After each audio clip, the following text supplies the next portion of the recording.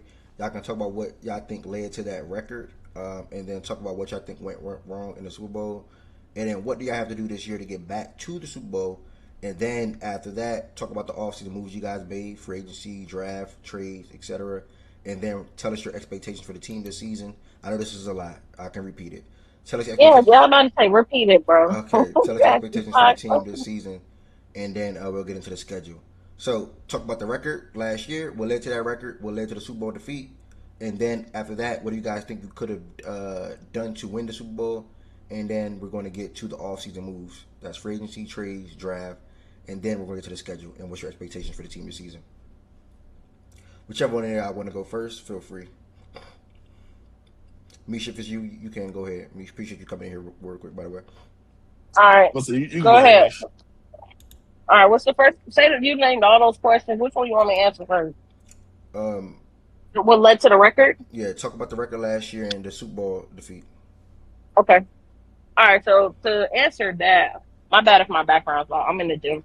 Um, Basically, we played a fourth place schedule, but also the biggest thing that a lot of people don't talk about is like we were relatively like healthy outside of Antonio Gibson tearing his ACL and Will Campbell at the end, Milton at the end. Like guys were fairly like we were healthy a lot of the times. And even in the games that we played, like I know the teams they're not sexy on paper, but it was the way they was getting wins. I think was more so impressive to me. Coming down to that Falcons game, being a 1-point win, game winning drive on defense. And, our defense was really good last year on top of, Drake, you know, performing in his second year with Josh McDaniels and us not really being able to run the football efficiently enough and still produce and win. So I think all those things tie into the record. I know everybody just wants to say, oh, y'all played the weakest schedule, but it's like, bro, they won 4 games back there back years. That's how it works. We're not the first team to ever play a schedule like that. Like, that's why that whole shit to me is corny. But, you play who's in front of you. Either you him or you not. And other teams play the same schedule and still ain't got the same results. So, Yeah, but they weren't um, bragging as much as y'all were when y'all played the fourth place schedule. That was the only issue because y'all were talking a lot. you said we were what? Like you were just bragging, like being all these teams, even though they're not good teams. Mish, You know what I'm please saying? ignore this Oh, nigga. Please so just ignore that nigga. so okay. All right. Okay. You right. All the teams we played, they was ass, and yet how did y'all have a better record than them? You're right. You're We right. played. The schedule shit don't matter because they did it in the It playoffs. Like doesn't. what the fuck? Yeah. If they would have in the No, first don't round, don't They say were that, barely Parker. winning the playoffs, but What is they process? cool. won. Move They on, were move on, move barely on, move It's on. gonna winning. be a long season. You missed a big argument Hey process. man, okay, let me get to the next part. You said what happened in the Super Bowl. Shit, Seattle was a better fucking team. As bad as I was saying, shit, I'd rather play them than the Rams.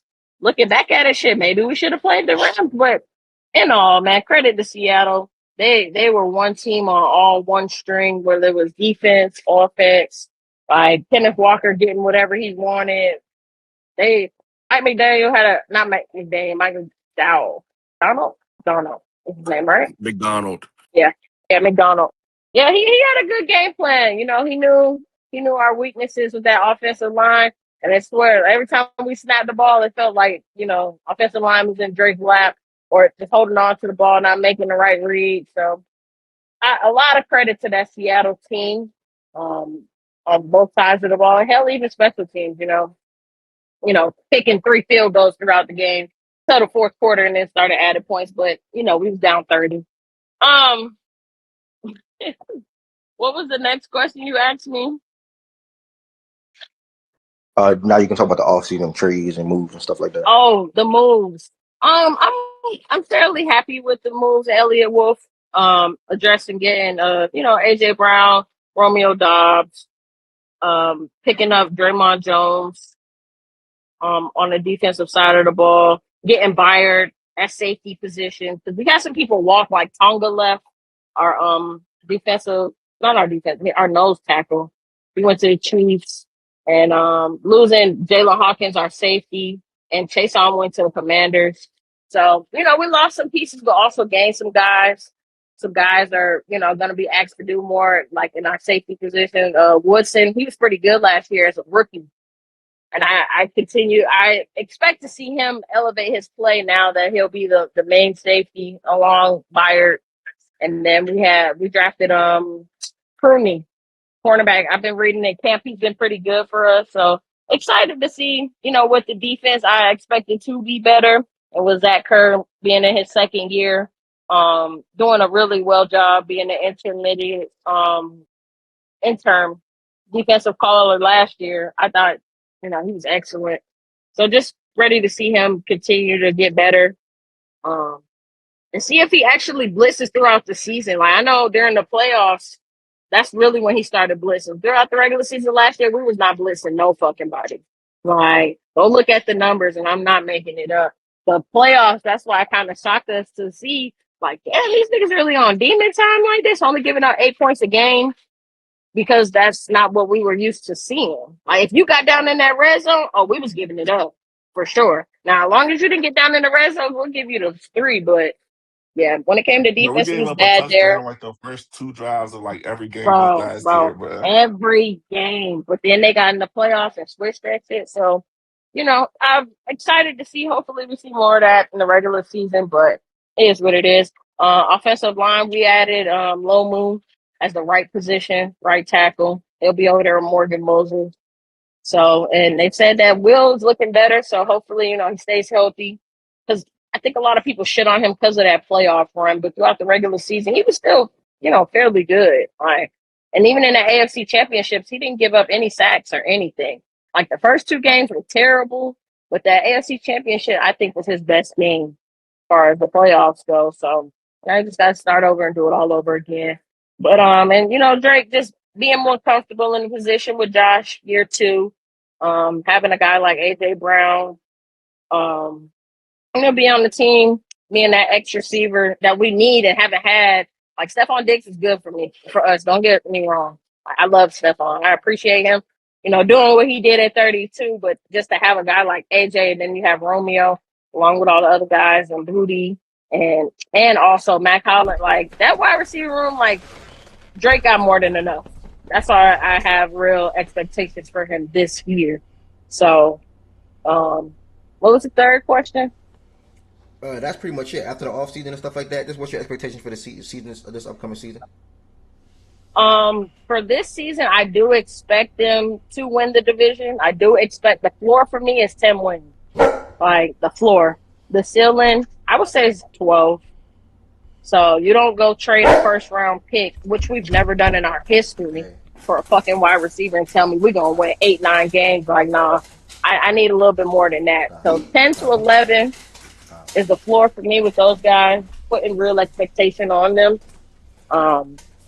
And then I think for them, the floor is the divisional round. Obviously, the ceiling is the Super Bowl. And I'm not going to lie. I don't expect it to make the Super Bowl again. So a lot of things got to go right to make it. You don't know how hard it is. You talking to a nigga that watched 10 of them. So it's a lot of things got to go right. Would I like it to happen again? For sure. But realistically, I got to wait and see. I got to wait and see. And us also adding a fullback this year. I forgot to say that too. That's definitely a Josh McDaniels thing. Him signing, what's my man's name? Reggie Gilliam. Gilliam. Reggie Gilliam. And we drafted Jam Miller from Alabama, who was really good before he got hurt at one point. Like, I think they addressed a lot of things. The only thing I don't like, I will say, is the linebacking position. And I just got to see what the edge looks like with Gabe and, Jones there as well. So those are my thoughts. Appreciate that. Not AFC Championship expectations, though, at least? I said the divisional. Like I said, a lot of things got to go right for us, man. All right. Appreciate I don't have no pushback to that. Anybody that's saying that should be the expectation. But I know realistically how hard that shit is. We went to a Super Bowl and the next year didn't even fucking make the playoffs with Brady. So I know how hard it is to, get back there is what I'm saying. And now you got everybody's going to be healthy. Lamar, Pat, still got Josh. All of those things play a factor too. So if all those things play a factor, you don't think last year was like a a season where you can say you dropped the ball with the season you always have and not capping it off with a Super Bowl win? No, to me, last year they over exceed expectations by 1,000. Right. They weren't supposed to be that fucking good. Right. But when you take advantage of an opportunity, I mean, who's to be mad about it? You know. Mm-hmm. I had them last year. I had them winning about 8 games until the season started, and I was like, "Oh, this could look very different." So who knows? I could be wrong again. All right, makes sense. Lo, if you want to go ahead and go, brother, talk about your season last year, or you can even skip the season last season and jump to the playoffs / Super Bowl, and then talk about the offseason trade signings, whatever, how AJ can impact your team, and then more. I'll say a little something I guess about the season. Good season we had last year.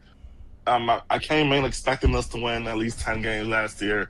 Only really because, like, and this is why I find what people say about us now funny.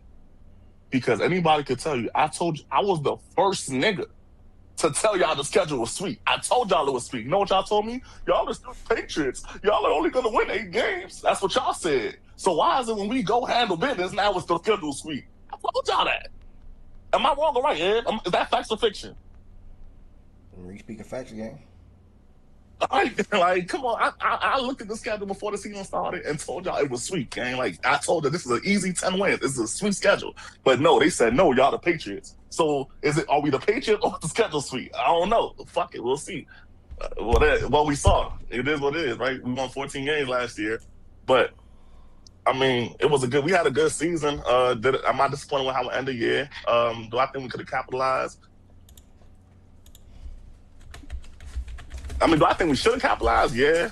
I mean, looking back, obviously, hindsight 2020, they were definitely a better team than us. Yeah, they were better. They were definitely a better team than us.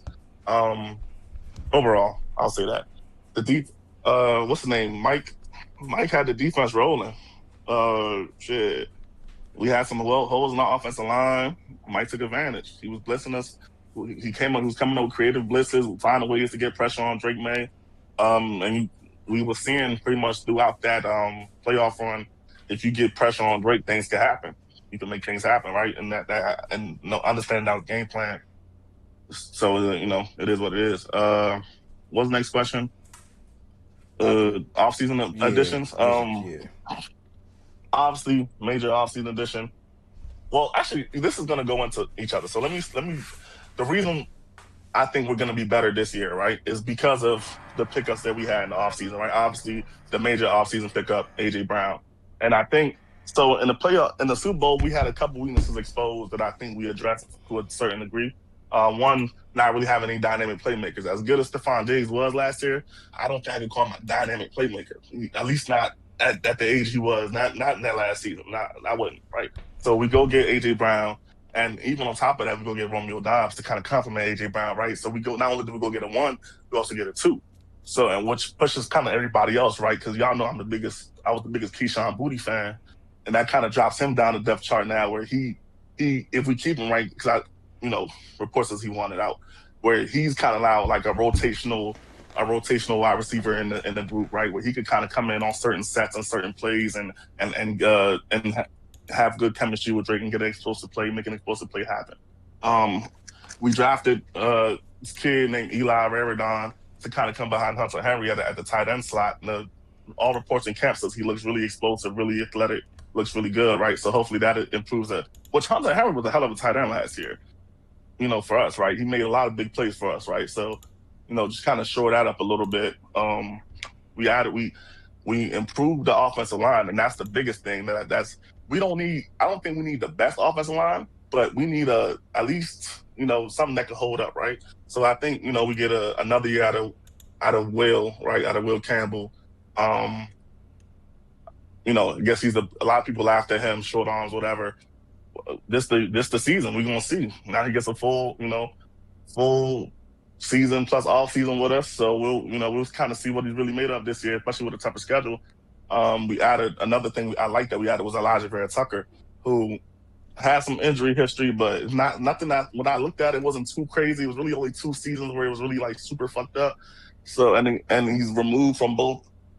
I think he tore his tricep, if I remember correctly. He's been removed from that now. So He should. All reports say he's went through his healing process, whatever. He should be good this year.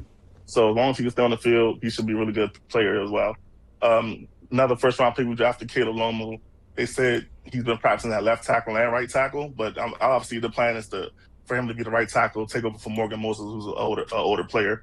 But I also think if Will Campbell looks really bad, they will also put him at left tackle if it really comes down to it. Defense, man. Defense, another pickup we had all season. Rookie drafted Gabe Jockus. He just started practicing, I want to say like 2 camps, two days ago. I think he just started practicing. But, the word on him right now is he's super athletic. They like but Braves likes what he sees with him. So I'm y'all hear me? I think my AirPods just died. Y'all hear me? All right, I heard a little sound. But we're trying to improve, man. Keep building on a defense that was thumping last year. Y'all saw that defense in the playoffs. As bad as y'all can say our offense played, y'all got to give our defense twice the credit. Especially number 1 corner in the league, Christian Gonzalez. I expect him to improve on what he's been building over the years. Who else did we add this year that I want to talk about? Kevin Byard led the league in interceptions last year. A little older, so I'm kind of interested to see how we use him. Still got good hands though, so I know like if we could get pressure, which we do get pressure, and kind of make a quarterback throw a little errant pass. I think that's the word I'm looking for here. An errant pass. I know Kevin Byard still has the skills to be able to track the ball, go get that. What's the next question? That's pretty much it. What's your expectations for the season to close it out? Expectations for the season? Floor 11 wins. Ceiling 13-14. 13-14. AFC Championship, divisional round, Super Bowl. I mean, my expectations are Super Bowl, bro.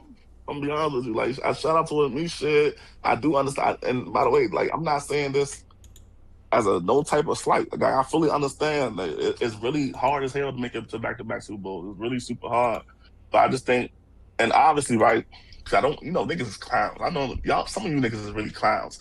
Don't come to me if my fucking team get hurt and now we not in the Super Bowl. Obviously, everything I'm saying right now is barring a major injury or barring some type That's of how you made it last year. Like, don't come to me if my team gets hurt and we not in the Super Bowl. Obviously, then, right? Like, That's how you made it last year, Lone. What's the difference? It's Swiper. You're a really interesting fellow. Because you came in here before the game and said y'all was gonna beat us with a backup quarterback. And they almost did. That's the bad thing. That's how important it is. Why is it when you don't beat us, now we had a backup quarterback? You said y'all was you worried about that. If you worried about that, I'm saying you gonna be good, right? Because you made it last year with all them injuries, so just make it again. You be all right. Hey, I'm gonna try, brother. Hey, I'm not. All I can do is hope. That's all I can do, brother. Just like you. What happens if y'all fully healthy and win 10 games? What you mean, 10? You said, I mean, then we won 10 games. If that doesn't get us in the playoffs, then I'm gonna be disappointed for sure. Like, I'm gonna be very disappointed, bro. Like, but I mean, it is gonna be what it is. Bear had to walk back into work. Bear said what I was going to say. Besides bringing in AJ and Dobbs, I like us bringing in Jones and Vera Tucker can stay healthy. That can be a good pickup. The main ones I'm looking at in the draft are a second and third round pick, a defensive end and a tight end. I don't know how to say their last names, so I don't want to mess it up. Eli Raridon and Gabe Jockus. Thank you, brother. Jockus has a motor and strength and just wants to play. And Raridon can be inline, block, and split out if you want him to. I expect this to be between 10 and 12 wins. I'm sorry. If all goes well and we stay healthy, I expect us to get back to the AFC Championship. Second year under Josh at offense after switching coordinator since college should be good for him. Gabe Jockus. Thank you, D-Mac. Dolphins recap. Space. God bless.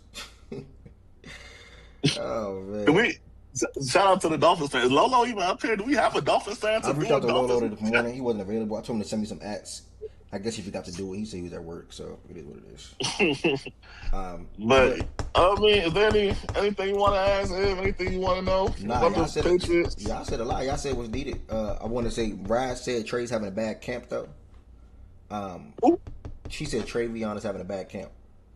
Oh, Travion. I think he's having a bad camp. I have seen. I see. I think I know the report he's talking about him getting run stuff. I don't think he's having a bad camp. That day that he was getting run stuff, bro, we was practicing a bunch of inside runs, bro. You know, Trey's an outside zone guy, bro. So I mean, if you want to, I mean, Has he has he, I has wouldn't he call it gotten a better bad at camp. blocking? Has he gotten better at blocking? We'll see. And that's not. I'm not trying to be smart with you, by the way, either. Like, because I've seen reports that he's made some good, that he's picked up good blitzes and made some good blocks, and I've also seen reports that he hasn't. So at the end of the day, I wouldn't try to be yeah, funny. That's literally the reason why he went on the field as much. Like nigga was yeah, I'm dynamic. already. Yeah, he To was to when he add was on the on field, he was to it, dynamic for sure. sorry to just jump in here like that. What's up? Now you good, But bro. no, Ramondre is having a way better camp than Trey so far, and Trey's still having pass blocking issues along the way in Yeah, year two. So which it I looked like it looked like y'all might be splitting, having another committee this year again. Yeah, I agree with you. Because I mean, and that's not surprising either. Like Ramondre, as much as he obviously right, people don't think he's no upper echelon running back, which he isn't. But he's still a pro. Like he's been with us for a very long time for a reason, bro. Like he's a guy that we trust, that we believe in, and he knows the system, especially the Josh McDaniels system. He knows that like the back of his hand. He's been in it forever. So that's not surprising at all. But I mean, I think Trayvon's just he's just too explosive to keep off the field. So, I mean, he's obviously still going to get carries. The split back shit, honestly, I mean, that's why I'd be scared to draft, like just fantasy talk. That's why I'd be scared to draft Patriots running back, bro. They legit split carries. Like you need one of them to get hurt. And even in third, right, our RB3 is having basically RB competition. Basically, they have an RB competition for RB3 right now between Jan Miller, who was I don't know if y'all know who that is, Jan Miller and Lan Larson. So we'll see what happens out of that, but it's cool. All right, we're gonna circle back over to Mish. Mish, week 1, y'all travel to Seattle, Super Bowl rematch. What you got? Oh, get me. Oh, I'm sorry. Get me. I'm wrapping up. Yeah, you Yeah, my go bad, let my bad. Lo do it. You putting that work in. I'm My wrapping bad. up the gym so I can get out of here. All right. Lo, week 1, travel to Seattle.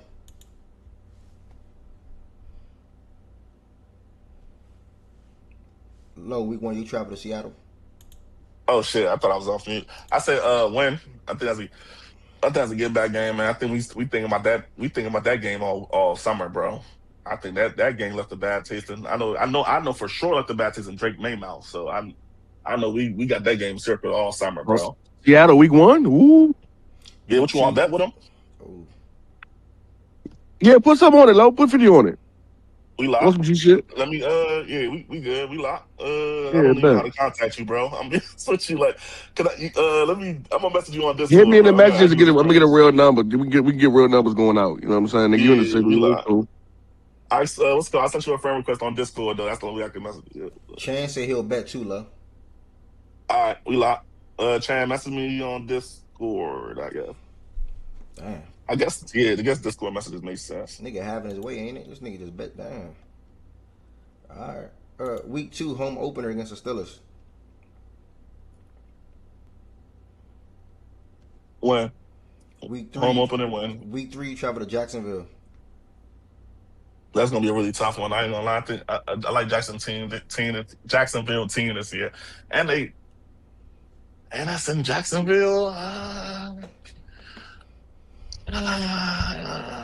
gonna take a loss. Let's give it a loss. We had two hard fought man. Let's just say Jacksonville get the best of us right here. Chan said he's gonna DM you on Twitter. Week 4, you travel to All right, Buffalo. Chan. You travel to Buffalo to play the Bills. In Buffalo, Yep. new stadium. I'm gonna give Buffalo that one. All right, and then week 5, you travel to Vegas for the Raiders. When? Week 6, you at home against the Jets. You do not travel to Vegas. I'm sorry, you're home. Either it don't matter, right? Jets will win too. Week 7, you travel to Chicago for the Bears. That's on my birthday, damn. My birthday was a When Thursday. Thursday night football, Drake May versus Caleb Williams. I got us winning that one. Week 8, you travel to Miami for the Dolphins. When Week 9, you come back home. You got the Packers.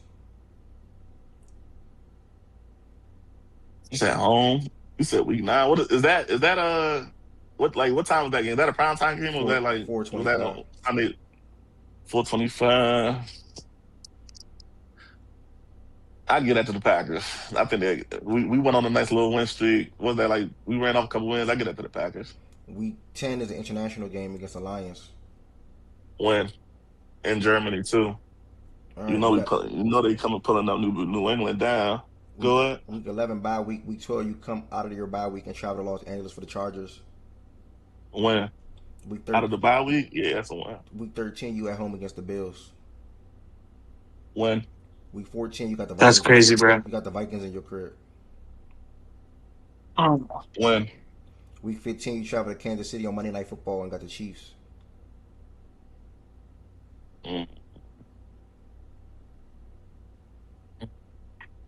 Kansas City, Arrowhead, Monday Night Football versus Pat Mahomes.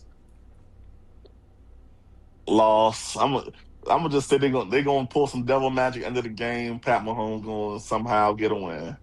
Week 16 you travel to New York and you got the Jets. When Week 17 you at home against the Broncos. When Week 8. That's in New England. Yeah. Oh yeah, I'm going to that. That's a win. Week 18 you end your season. Swiper, you trying to meet me at Gillette, brother? Why would I meet you for a beatdown? Okay. Week 18 you end your season off against the Dolphins. When Bet perfecto. Mish, you ready? how many wins was that? Yep. Yeah, I'm ready. 13 though.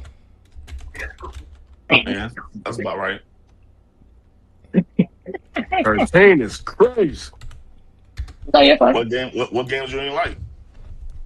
Nah, it's good. Yeah, y'all getting swept by us though, but let's go. Hey, BJ, I sent you a friend request too, BJ. Just let you know. Damn. All right. Mish, week 1 you Super Bowl rematch you in Seattle. W. Week 2 you got the Steelers. Your crib. W. Week 3 you travel to Jacksonville for the Jaguars. W. Week 4 you travel to Buffalo for the Bills. Lost. Week 5 you got 2 back-to-back home games, one against the Raiders, one against the Jets. Win. Week 7 you travel to Chicago for the Bears.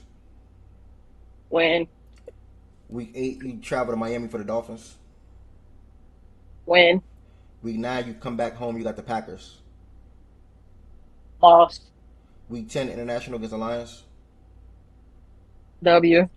Bye week. Come out your bye week, you travel to play the Chargers. What week we have our bye? 11. 11. W.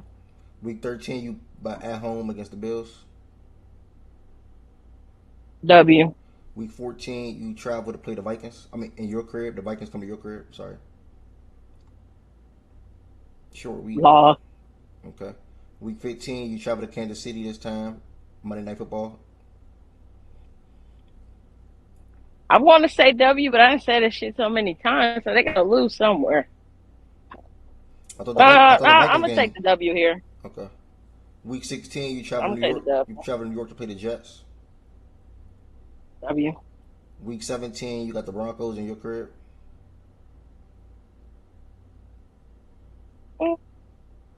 Loss. Week 18 you got the Dolphins in your crib. I don't know. We might rest people. W. Just to clinch the division. How many losses is that? 13-4. You and low. Damn. Y'all better stop playing with them Jaguars and them Lions, but I hear y'all. Yo, can I interject right quick? Yes, sir, brother. Go ahead. Hey, 50 apiece on the Lions game because y'all not even hesitating about y'all getting the dub versus us. Oh, so 50 shit. apiece. Yeah. Oh, Yeah, I'm about to say that Alright. Lions game. Niggas like, yeah, they just watching them. Y'all. That Lions run game, Niggas they not finna even give me hedging. a bro. Like, How okay. you say lock conversion? Somebody find somebody. Let me Are you Google mad it. at us? Nah, All right, I'm go saying ahead. let's bet it. Let's bet it. No, that's fine. Never mind. I'll be quiet. No talking. No talking. Hey, We bet. 77, make sure you play you some skillet. Hey, make sure you play you some skillet, baby, after you take these niggas' money, man. Yeah, let's go 29-0. You right. I'm like, what the fuck? All right. Nah, I ain't say be scared. I said let's bet it.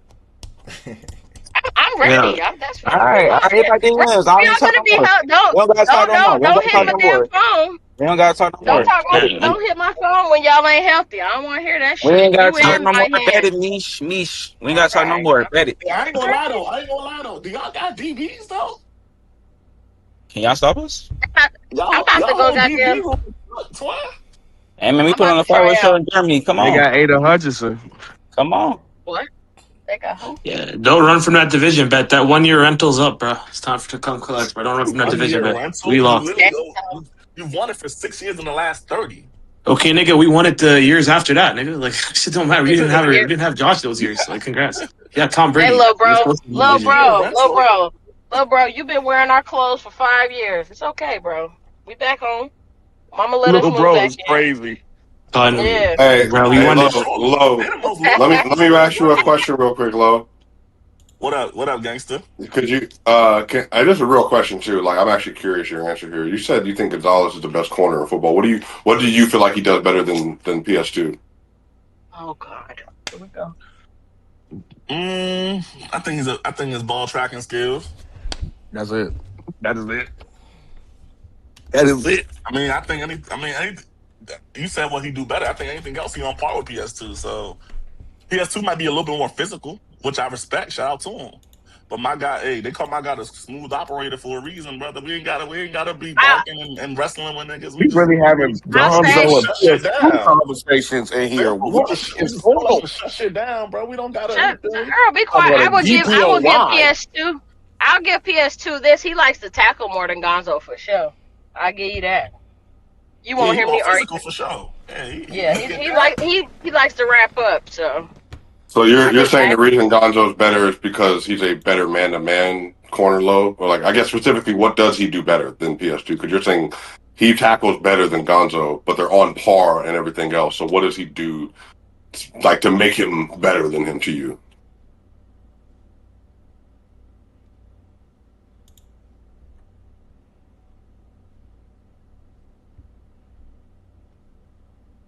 anybody talking? Or No, I thought I was cooked.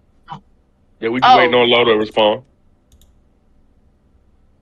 Well, maybe he's busy at work. I mean, Nah, yeah, he's at work. It's all I good. think it's a good convo. Like, I don't think it's no slight to either one of them. Like, and even PS2 himself has said, like, hey, like that nigga one of the ones. So yo, I don't feel like it's Gonzo got to get past Stingley first before he go touch PS2. nigga what? Shut up, Man, stop that. Man, Nigga, I stop may never that, talk man. football with you again, bro. Yo, Swipe, Man, stop that. Stop playing with Yeah, Stingley. I can hear you. I can hear you, little bro. Did you see Why Kayshawn we Booty playing burn with this nigga in Stingley the right now? little bro, gang. The fuck are Why we we playing talking with about, Stingley nigga? right now? All right, man. Well, Fuck what's it out called, here. Swiper? My answer to you though, what I like, and maybe this is you could chalk this up to me watching more Gonzo than PS2, sure. But I said what I initially said was the ball tracking skills, right? I think when the ball is in the air in terms of PBUs or in terms of like just strapping up the man in front of you, bro. I guess that's a broad term, whatever. But you know what ball. It goes back to the ball tracking, pass breakups, ball in the air. I think Gonzo legit one of the best at that, bro. Yeah, do you think there's a reason why one gets half as many targets as the other ones?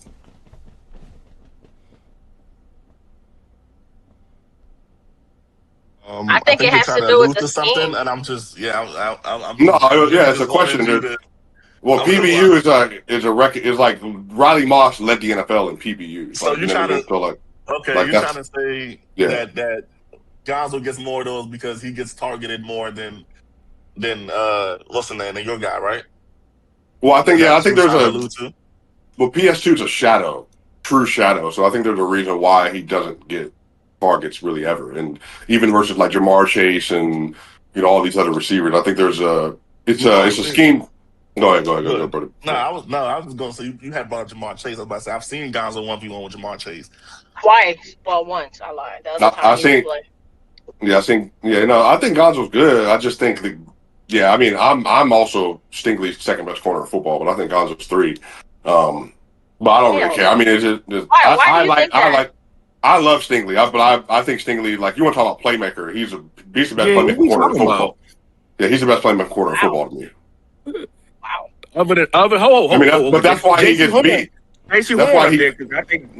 Hold on. That's why some of Stingley's numbers aren't great though, because like he's a gambler, but like he's a true gambler, but he's also a shutdown at the same time.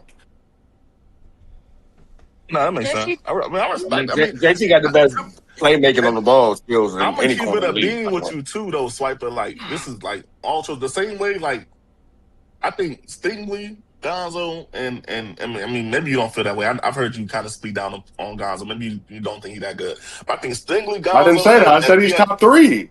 I'm talking about, bro. I'm not just now, bro. All the last season, you spent half of last season trying to downplay Gonzo, bro. Well, if you tell me he's as good as PS2, I'm going to obviously disagree with that. It's not like down. It's just like that's what I'm saying, right? I think Gonzo, PS2, and Stingley, I think they're all in the same like. But brother, PS2 by itself, bro.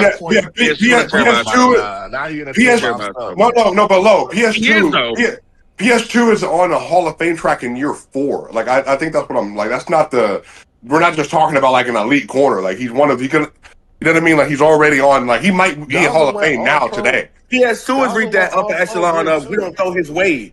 That's how the field is going. He won a DPOY and on his rookie contract, my dog. Like I'm saying, like that's just not a. Shout out to him. PS2 gets my respect. I don't even want like one of them. How many quarters in history got DPOY? Swiper like 7. I don't want to do that. Yeah, like 6 or 7. Yeah, and you had one. You had Gilly. Yeah, like Gil was a dog for sure. Bump and run Gil. I never speak down on Gil. PS2 is literally like, leave him alone over there, bro. We're not going that way. Like, that's different ball. Like please. Yeah, but what do you think Gonzo is? Gonzo? Well, what do you think he is? Y'all really believe that Gonzo, like, take the bias hat, because I'm not a fan of either one of y'all teams. Yes. Take the fucking bias glasses off. We really saying Gonzo is the same level as PS2. Yes. Like, just watching the film. Yes. Now I'm gonna keep it a beat. Yes. Like the bias glasses might make me say he's better. Like because sure, cool. I get out, right? The bias glasses come picture. I'm a side with Gonzo as number 1 regardless. Well, for you, when you break it down in tiers, there's no way you finna say so low. So for you, when the coaches and execs were like, he got 10 first place votes, like for best corner in football. To you, that was more like Glaze. Like nobody else got first place vote when they did this, like the little list or whatever. That's like Glaze. It's literally PS2, and then that next tier is Gonzo and fucking Stingley. Do I think it was Glaze? So I don't know, maybe a little bit, but I also do think he deserved first place votes. Like I wouldn't say it's Glaze just because I also think it's deserved. Now 10, I might be like, no, but Gonzo didn't get any. I'm saying he got second place votes with Stingley. Sure, but you know, I think I think we just like that's just like I don't know what the term is. You know, they pull in. I don't know. I think it's a lot of nonsense. But can you name 5 before? Go ahead, Mish. Go ahead. No, I was just gonna say the season before too, like, doesn't help. Like, they weren't good. You guys made the playoffs. Like, Cooler was the wild card. So I don't know. I feel like a lot of that shit goes to team success too. Wait, you talking about player success?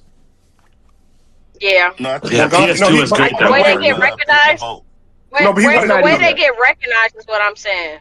No, but I know, but he won DPOY on a 10-win team. That's not like Myles Garrett just won DPOY on a 5-win team. Like that's not really indicative of team success. I'm not even gassing it. Can you name 5 corner Swiper that are better man covers, like on the trajectory that he's on, like than Gonzo? I mean, I think Champ, Revis, Sanders, and like look at you. That's what I'm saying. Like it's a struggle. Yeah, it's a struggle. I mean, it's just to a motherfucker, bro. I ain't here to, it's a struggle, man. The man. Yeah, I'm saying he's ass. Down some other niggas' corners, bro. I'm cool. Bro. Yeah, I don't think he's ass. Damn, he on that level. But that's like maybe like 2 years of Omni in Oakland. That was amazing. But nigga, PS2 is, bro. It's It's really locked down over there, bro. Shut that shit down over there. Turn the lights off. Close the restaurant, bro. Ain't nothing going down over here. That's why I'm saying AJ Brown gonna be like the same thing with the Eagles this year. AJ was frustrated the whole game because it's like, get this black nigga off me, like type thing. Like that's what it was. It was like you know what I mean? Like Hey, they about to be running in around. They might like, AJ Brown, they're running back with some plays. Like they gonna try to get that nigga the ball. Yeah, you know AJ Brown, he bigger than everybody too. That's what Misha gonna love. Cause Misha love her, strong players. Like AJ gonna be bullying people next year. And the good thing about PS2, you can't have PS2. That nigga crazy to say that. You the X, I'm the X. You the Y, I'm the Y. He's a strong. He's like a bully. AJ's a legit bully. Like that's what he's good at. Like he's gonna bully. I think it'll be better for goddamn Drake because his favorite target, believe it or not, was Mac Hollins because of how tall he is. Yeah, so I'm glad we got receivers that are over 6 foot instead of Stephon Diggs, who And by the way, people tripping. Romeo Dobbs was the best receiver with the Packers last Green few Bay. years. He absolutely was. When you bring his name up, niggas bring up his drops. So I don't know. I'm about to say, if he's more consistent with the hands, his route running and separation is there. Yeah, he's a great red zone target. Yeah, he's elite. Not elite, but you know what I mean. He's really good. And he be boogieing when he scored. He got a little boogie in him. But yeah, Lo, if your man get cooked by Mark Mendigan this year, bro, I just want you to know it's over for you. Okay. That wasn't even his man, and they even came out and said it. That wasn't. They had to defend him. That I know. was Taylor Hawkins' man to be hunted, but it's cool. Guys don't get blamed for it. It is okay. Hey, but I'm saying, but you saw that same game. Mr. Drake May and the D ball tried PS2 with Boutte, and y'all thought Boutte was about to. He thought he saw Stingley. That's all. What the fuck, hello? He thought it was Stingley. That's true. There you go. I can't wait too, because I really think Bo Nix gonna have a. Hey, look, man, he gonna have a nice little season. He got a new foot. I don't know about that. He's gonna be all right. Hey, I think you know what y'all do, and me and Swiper had these conversations. I understand coming out the draft and out of Oregon, we were low. I remember how we talked about Bo Nix, like, oh, this nigga old as fuck, he this and that. He's been probably the third best quarterback out that fucking draft, like so far, like respectfully. Rookie year, 29 touchdowns. Who you got in front of him? Who's the before Drake man had this season, he was washed, but so. I'm gonna go Drake, and I think that Jaden Daniels season was just immaculate. I'm not even getting this Caleb Williams season. You didn't say Caleb? Nigga, move around with that nigga, please. Get that nigga out my face, bro. Please learn how to play quarterback all the time. How to jump into learn how to be a regular quarterback at times, nigga. Like don't be some shit and then play great in the fourth quarter. What would the record say? I'm about to jump into the Dolphins real quick. My bad. What was the record prediction? Somebody came for that. 13-4. Have a bum ass black quarterback. We said 13 Ari, but I said the floor. Mazak had and Fredo had the Bills 11-6. James had the Jets 9-8. And Misha had some floor. Okay, 13-4, 13. Dame came in here and said the Jets was going 9-8. Yeah, Dame was in here. Yeah, he was here early in the morning. Damn. Yeah, early in the show. Yeah. Dame with a little medic. And then no representative for the Dolphins. So I'm gonna just dive into their offseason real quick and 9-8 is crazy with Geno Smith like that. So Dolphins had 2 first-round picks, 1 second, 3 third-round picks, 2 fourth-round picks, 3 fifth-round picks, 1 6, 1 7. So obviously they acquired a lot of young talent in the draft, in which they needed to do. They recently traded Jalen Waddle, which they also needed to do. Almost happened at the deadline to the Broncos. Ended up happening in the offseason. That's obviously the big gift for them when we get to the AFC West. We'll dive into that more. Tyreek Hill is obviously out with an injury and also not rostered by them anymore. Excuse me. If I forget some things, y'all may forget some things. But they basically a lot of young talent came through the door, and a lot of older guys off the team now. Going back from the trade that they made last deadline to now. Their offense is headlined by Devon A-Chain. He'll pretty much be the workhorse for them, and trying to see the similar success that he had with Tua coming out of the backfield, whether it's flats, passes to the flat screens, long runs, things of that nature. He's now playing off of Malik Willis. Can't remember the number that he got contract wise. Malik Washington, Jalen Tolbert, Tutu, Atwell, Chris Bell, draft pick, and more. Jalen Rager signed, and many more in their wide receiver room. Gregor, their tight end. On the defensive side, you still got Chop Robinson, Josh Uche, I guess, Jordan Brooks. But I don't really know who to highlight. Willie Gay Jr., I guess. I don't really know who's the highlight on this team. I know Chris Johnson's a rookie, I believe, corner. Forgot the school he went to. Went to San Diego State. First-round pick. So Yeah, man, they're pretty young. They're going in the right direction. They need to rebuild anyway. Niggas ass, bro. They need to rebuild anyway. They're going to be looking to try to acquire their franchise quarterback going forward, and then obviously more offensive weapons on the wide receiver side of things like that to make life easier for that said quarterback that they end up drafting this upcoming draft or next. And yeah, they have all the assets that they need to do anyway. So shout out to the Miami Dolphins. As far as their schedule, I'm just going to run through that and close out the AFC East. Week 1, and if y'all have a win or a loss, just let me know. If y'all disagree with something that I may say. Week 1, I have them losing to the Las Vegas Raiders in LA. I then have them losing to the 49ers in San Francisco. I have them coming back home and losing to the Chiefs. Week 4, could be an interesting game, but I think ultimately they lose to the Vikings in Minnesota. I think when they're at home against the Bengals, I think the Bengals carve them up and they lose to the Bengals. They go into their bye week 0-5. Week 7, they come out their bye week. They travel to New York. Shit. I mean, I got to give them something, but I don't really have to.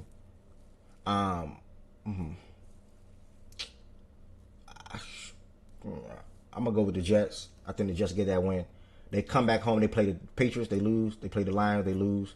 They play the Colts in Indianapolis. If y'all disagree, please speak on it. Indianapolis, they lose. Brother, you can keep going lose crazy, Bills, bro. They lose.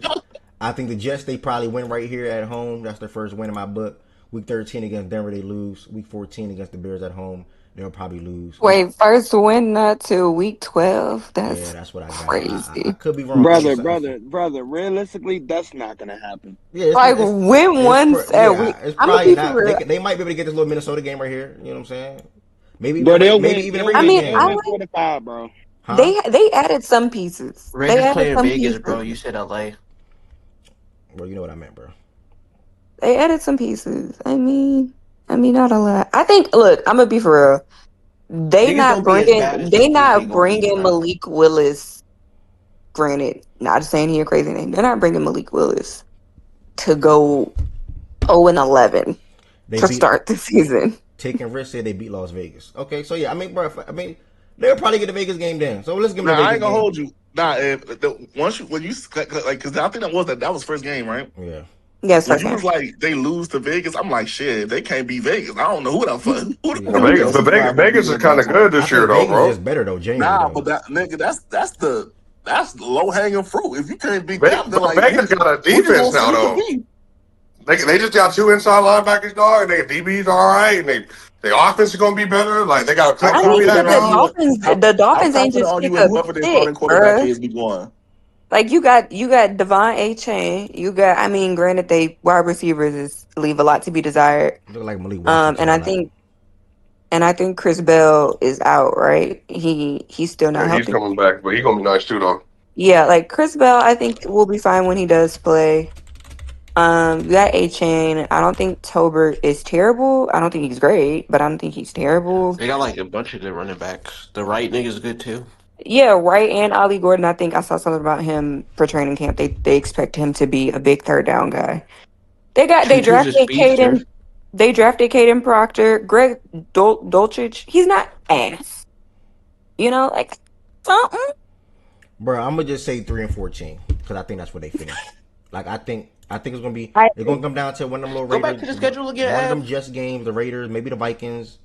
And I don't see what else, bro. I'm like maybe the Colts. I don't know. It's 3-14. Yeah, they'll get a random win here from one of these good teams that come in thinking that they hot shit that end up losing the game they're not supposed to because it's how the NFL works. But yeah, they really maxed out like 4 wins. The game against the Bengals, bro. The Bengals. Okay, we're gonna pencil them. Bro, the Bengals, bro. I know they do be trolling games. Don't get me wrong. The Bengals lost to the Jets last year, gang. I don't know if you. I will say if the Patriots, Joe Burrow? if it's week 18 and the Patriots have like the division locked up, the Bengals are so much better this year, though. Like, they could sit somebody. The Patriots could sit everybody week 18. Only reason I'm against that. Only reason I don't know about that already. I division in week 18. I think we're gonna be playing for the. We either gonna play for the division or the conference. Okay, well, sure. Yeah. Are y'all out every game, or are y'all expecting them to compete? Because they can compete in every game. No, I think they can compete in every game. They could. They could. Or most. I'm not gonna say every. They got a good building block of their old line and everything. Like, they gonna be a very running team. Let's slow it, but they should be competing. They gonna and right. Look, that's why I said I give them 5 wins. They'll be competitive Oh, wins, just like the Titans was I'm about last to year. go ahead. They'll be I'm competitive. talking Dolphins, but right, even with that, what you said about them running the ball, they did just lose one of the best run play callers in the league. Like I don't think it's going to be as effective. Like I'm So not saying it won't be effective at all, but they so definitely lost a good element of what made the so run see game with good. see with that Because though, their I think a line has lot of never been y'all elite there. I think a lot of y'all fall in love with McDaniel's name, but if you go look at him, bro, like the No, run game, right, that's and just in great. terms of him play calling and setting up runs, he's elite at that. He's the elite Yeah, at I ain't that, gonna but lie. the Wait, stats wait didn't till Justin transfer. Herbert get him. Wait till Justin Herbert get him. Niggas playing with McDaniels, dog. Like I seen him give Nobody's it to him now. nobody's playing with Everybody Yeah. McDaniel. think if you What was you don't saying, Like, though, if you Ryan? don't Like I teach did kind of interrupt you. What was you honest, saying though about like oh, you know what I'm saying though is though like they were bad last year, even with McDaniel. Like the offense hasn't been like top five and all the crazy metrics though. I'm saying like they're gonna be fine. They're gonna be like obviously they're tanking this year, so they're taking a year off to get a better I pick. think, and I agree, right? I think I don't think they're just going to be asset running the ball, but I do think it's going to take a step. Like even if it's a half step than it was last season, I do think like losing to me probably like a top five running coordinator, like just the ability to call runs Yeah, and design runs is going to affect them. I think Achane probably has a little bit worse of a season in terms of efficiency. Now, not in terms of like total yardage. I'm about to say I bet high on him because he gonna touch that rock a lot. Yeah, but I was talking about efficiency. He was one of the most efficient like touches in the league last year. Like when he got a touch, he was one of the most efficient guys, whether it was a catch or a run. I don't know if that'll be the same this year. Now, I'm with you on that. And I think although Malik Willis can help him in the run game, I think that nigga's a terrible quarterback. So that could definitely hurt him too in the long run. mm, Malik Willis had a okay, revamp, bro. You ain't heard? That nigga, bro. Yeah, Swiper They know how I said feel about that they nigga. they Bro. they, they revamped his name and likeness, bro. That nigga's Shout bro. out, shout Stop it. out, shout out to Packers. Ev, you doing That the nigga tight end list today? players for real. I'm trying to see. Is there 10 good tight ends? Like 10 really good tight ends? yeah. Yeah, All when Oh, you right, there's a so start bringing list up there, uh, bro. Tyler Warren and Coastal Lovett, Shout hell out, yeah. shout out Tucker Craft. all right, so And No, Colin like Pitts because came back. that's the AFC East. We finishing off with the Dolphins going 4-13. BJ say 5. They'll be somewhere in that ballpark. But like Roger said, they're trying to tank anyway, so they're not winning nothing over 5 games. They're going to be shipping themselves up to have a top 5 pick to land Jeremiah They Smith. trying to get Archie. To land Jeremiah Smith or whatever top quarterback They will can be get coming either in. Arch or Dante. Ev, I got a Nah, question them, for nah, them you. niggas keeping Malik Willis.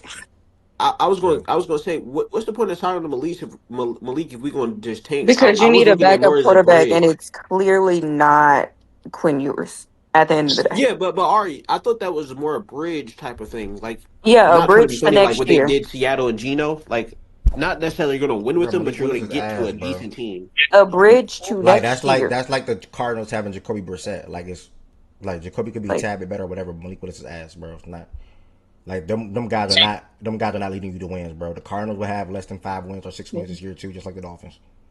yeah. Cardinals got a terrible schedule too. I ain't gonna lie. Yep, so that's the AFC East. Next, we're gonna try to get these tight ends out the way. If it happens, it happens.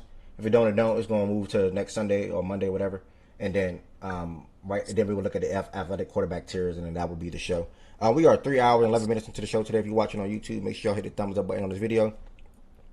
That helps the algorithm out for anybody that's surfing on YouTube to come across the show today.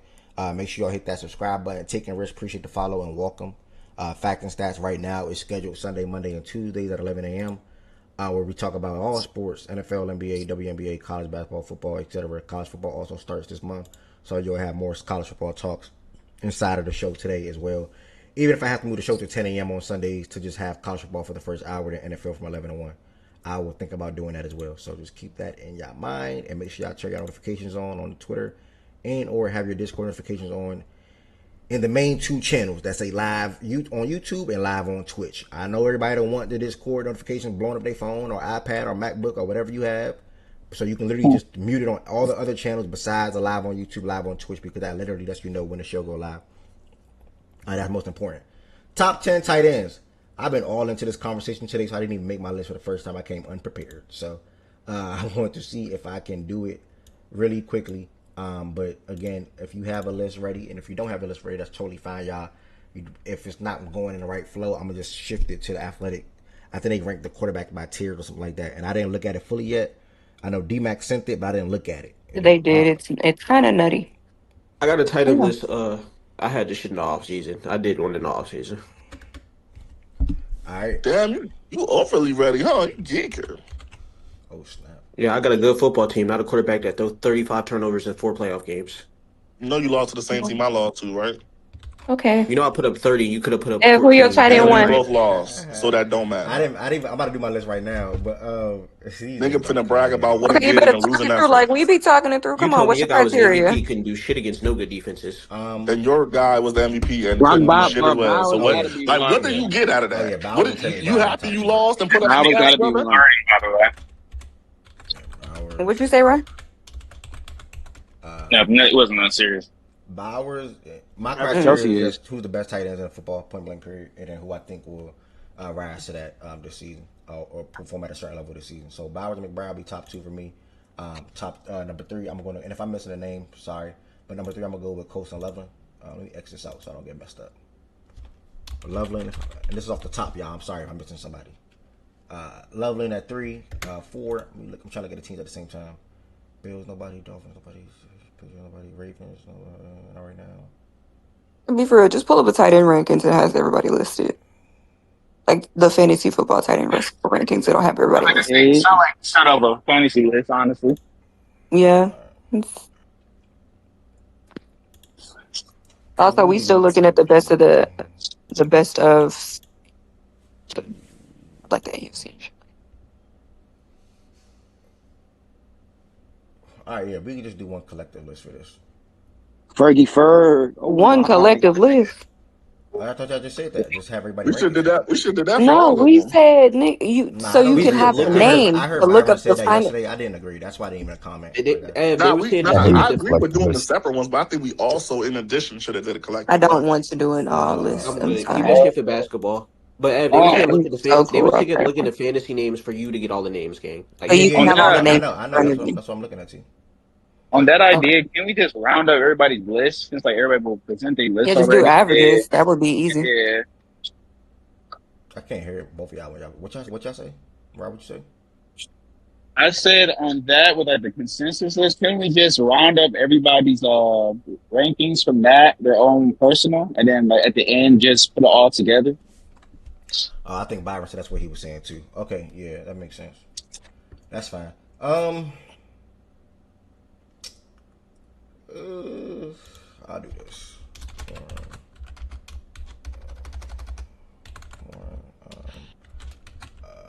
I'm gonna give him respect. No, I'm gonna still put him there. Then fuck it.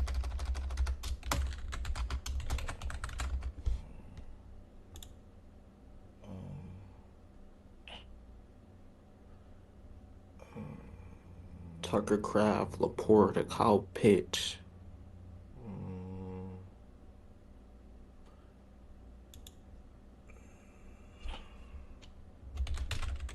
I don't like this back half right here, y'all. I gotta fix this up. I might edit this as the show is going on down. I don't like come unprepared. This is not me.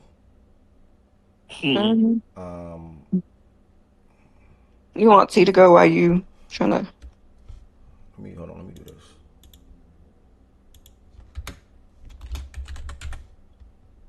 All right. Let me just put some names here. This is not in order. This is just to throw them up here real quick so I can do it after in a second. Tucker Crab. No Jake Kelsey. Ferguson, Tucker Crab, Jake Ferguson. He just putting names. Kelsey. This is just to have them up here. I just put Laporte right now. Actually, yeah.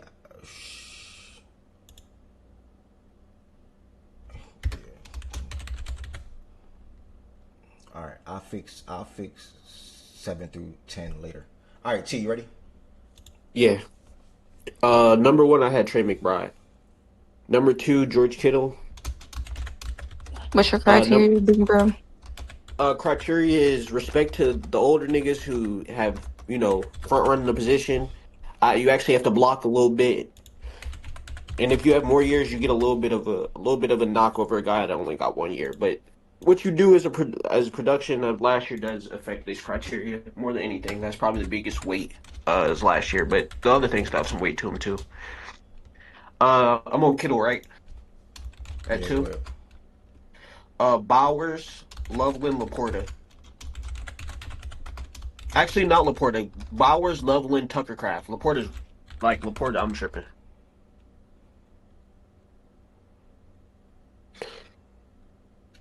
Okay. All right. Now you go Warren, then you go Laporta. Kyle Pitts. Bro, I don't need to have he's not gonna make my list. Like Kelsey ain't up there just for fun. Like that shit's up there for rap. Like Now, am I missing the name? Loveland, Bowers, Kittle, Laporta, Tucker Craft, Tyler Warren. Yeah, that nigga Kelsey cook. yeah, Kelsey's not making my list for sure. So I don't even know how to. Am I missing the tight end? Let me look at your list. Am I missing the tight end? Talking about Ferg. Andrews. Ferg. You say Cal Pitts? Fannin. Yeah, I did. Okay, this is where this list get nasty, and this is what I was talking about. Okay. Go, I don't know, Kincaid, Kelsey, or Kelsey Kincaid. I don't know how to end this shit off. Kincaid and Actually, go Fannin. Go Fannin in the rookie. Go Fannin in the rookie. That's what I'm in this list. I'm the other niggas at the bottom ass, bro. I think he definitely gonna have a top 10 tight end season. To be honest. Sadiq is hurt. Yeah, it's light though. It's like this. I saw the report too. No, Harbaugh said he's gonna miss. He suffered a pretty major. They said he'll be back by the season. They say Sadiq gonna be out for You say Jay Ferguson, my guy? Nigga, Jake ain't better than my tight ends, nigga. Fuck out my face. I'm not going. All right, bro. All right. I be having to remind you early when it's football. Fuck out my face. Hey, respectfully, bro, I don't know what the fuck you talking about. All right, Jay if I can go Ferguson. next. There's a whole bunch of. Hey, the little 8 through 10 though, it do get kind of nasty with these tight ends. Yeah, I don't know. Because I started thinking like Dallas Goddard and shit. I'm like, nah. I don't really put too much stock into the tight ends game. That's really not a bad name. I'll have to have you some respect, bro. You think Goddard's better than Fannin or Sadiq? Ron? One is Bowers. So Fannin is going to depend on quarterback. We got the same top three. If we can just do Bowers and McBride. If it's Watson throwing the ball, Fannin's going to be very non-existent. But if it's Shador, yeah, you can see Fannin having a great year. Well, I'll be having Tyler Warren NFL rumor, bro. I'm not about to do too many, Shaggy. I'm not gonna lie. And then probably. Yeah, I guess I gotta put Kittle here. Kittle. He is old. He's old, but he's still good. He is. It just be throwing me off sometimes. And then Tucker Craft. Tucker should get some shout on this list. He was really good last year. Tucker. Actually, I'm personally higher on Jake Ferguson, but that's just because I like him. Then Tucker? I like Jake. Yeah, but I also think it's because Tucker's been hurt like back to back, and so it's kind of like Jake is in a bro. I ain't gonna lie, bro. That Cowboys I'm gonna do Ferg. No, it's supposed to be Ferg then Kraft. If I swapped it. That Cowboys offense really lets that bitch fly, bro. Oh shit, I forgot. I thought I said this nigga name. This is why. Okay, Pitts, Ferguson, Kraft. I forgot. We're going collective after this. I ain't gonna lie. That's fine. Because it's not going. This segment is not gonna move the needle right now. For this position of respect. And then I'm about these last two. These last two I'm just doing with them. Oh, Fannin. Nah, facts. I remember that power forward list. That shit was miserable. Hey, bro, this shit is like power forward in basketball. He was there trying to name power forward, bro. We was talking about Evan Fannin, and then I know this shit was bad. That's why. A guy that I think this last one is the guy that I think will have a good season. He might not be. He might shut up. He might not be top 10 right now, but I think he could put himself like towards the 10 spot. Britton Strange. I like him. Oh, I forgot about Britton Strange. That's a name. That's actually a name I forgot. Because that nigga might be better than. I would probably put him over Sadiq because that nigga's a fucking rookie. Fredo, I'll copy this right here real quick. It's not gonna come out right. I'm gonna just throw it on here and then I'm gonna just fix it later. Bretton Strange, that's the Jaguars tight end. Yeah. Oh yeah, he was good last year. Mm-hmm. I forgot all about that nigga. That's how I know tight ends suck. Nah, Tucker Craft before he got hurt though. He was having a really good fucking season, bro. Oh shit, stage that. Yeah, I'm with you. Ferguson. The QB's already went Bowers, McBride. T All right, went look. Bowers, McBride. McBride, Loveland, Nah, Warren. facts, Black. T Kittle over Bowers. What's going on with that?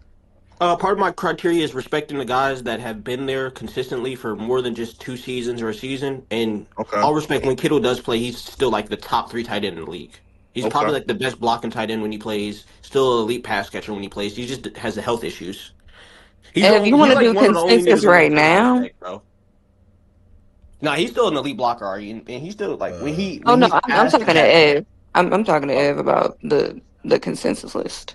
I mean, it won't make a difference. I had Kittle up there on mine. It won't make a difference any other time to do it. Like later today or tomorrow. I mean, actually today. Next week won't make a difference. Might as well just do it now. Because this, with the people that's talking about it now, will not make it be any more popping next week or anything like that. Nobody care about tight ends. Nobody care about Yeah, tight I ends, didn't bro. say it would.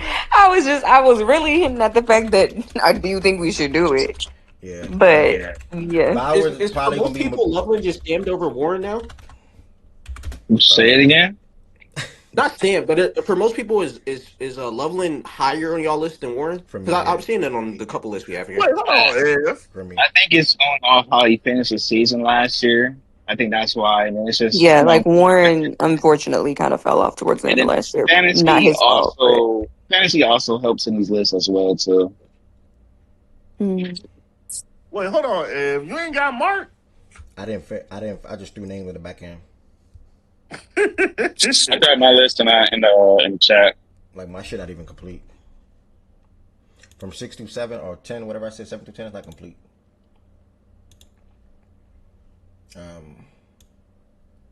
I'll copy you down as well and just anybody else, I'm not copying, bro, with all the respect. Sorry guys. Not copying all these lists. I'll fix this later. When are we gonna eventually do the 25 under 25 list or 35 25? I can't call it a day yet, but it's coming down. Okay. I still got that in my documents. All right, Bowers and McBride will probably finish up being top 2 majority of the list. I know Ryan got Kittle still at 1. We got Brock, Trey. Me personally, I put Kittle at 3 on the overall collective list. Anybody got a problem with that? I'm not mad at that. Kittle? Kittle over. So you'll be putting Kittle over what? Loveland and Warren. Well, any of y'all put Kittle over McBride or Bowers? Let's start there. Loveland and Warren? Oh no. I would not put Kittle over No. McBride. The top 2 is correct. Top 2 is Or locked in. McBride or Bowers, yeah. I just at 3, if you're arguing Kittle, Loveland, and Warren, I will go Kittle. I'll go Kittle to give it to T. Just off of, not to give it to T, but basing it off of Kittle's long term tenure. But at the same time, T, if that was if that's what you wanted, why you ain't got Kelsey? Kelsey ain't playing like Kittle. That nigga fell off though, gang. I'll be watching the Chiefs. But he nigga. really Like, Kelsey still played good. Last year you could say he fell off, but the year before that, he Whoa. was fine. This really an argument you want to have? No, not really. I'm just basing off the Chiefs criteria. To be fair, low. To be fair, instead of Sadiq, I was gonna go Kelsey at 10. That nigga also sucks though. Like I genuinely don't think Kelsey's good no more, bro. Like I ain't copying no more list, Bray. My bad. Who y'all want at 3? We doing a collective. You want to share your list? Y'all I'm come good with to the Kittle. page. I'm good with Kittle. I'm good with That's Kittle though. If you want I'm good with Kittle. This is like the Warren. I would do Kittle, Loveland, Warren. Oh no! Do y'all think if we're Laporta still doing deserves 3, any I'm love at Kittle. I'm with Kittle before? at 3. Do y'all think Laporta deserves any love before Loveland and Warren? Laporta had one. Sam Laporta do deserve some love. I don't know. Loveland and Warren only played 1 year too, but. So Laporta played only 9 games last year. Mm-hmm. Warren Loveland had a full season, and I think if going off your criteria, I think it's kind of immature to just boost him ahead of Laporta, who has a resume. Don't you think? But are we going by T's criteria or everybody criteria? Going by I T's thought Laporta criteria. had more than this season. Like I thought he had 17 the last year. No, not the 2 years ago. The year before that, he had a good season. He played all 17.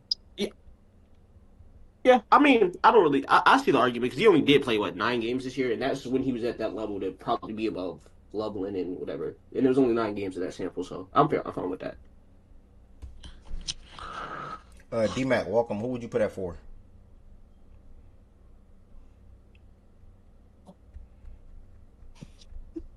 Say he up on my screen, is he? Hold on. He's here. D-Mac going once. D-Mac going twice. Sorry, well, my bad. What was the question? You good? Who would you put that for? You want just me to give you my list, or Not just who would you put that for? You're doing a collective real quick. Your uh? position not moving the needle for real, man. If you want to share your list, you can type it in Discord chat and I'll copy it because you up on the stage. Okay, cool. Oh, so we're trying to do the collective list thing. Yeah. Who's the top three? I can't see the screen for some Bowers, reason. McBroward. I said Bowers, McBride, and Kittle. Y'all still have Kittle that high? They do. Okay. Um, I mean, my answer would be Loveland. I don't know if other people feel the same. That's my answer. Yeah, we have Loveland and Warren right now back to back. Do you agree with that? Yeah, that's. I have them 3 and 4 on my list. Okay, so we're just gonna go them back to back, y'all. Make it a little simple, and then we get to the snap. Next, on my list at 6, I had Kyle Pitts. Anybody got a different name? Wait, hold on. Let me see. I have Kraft. I have Kraft.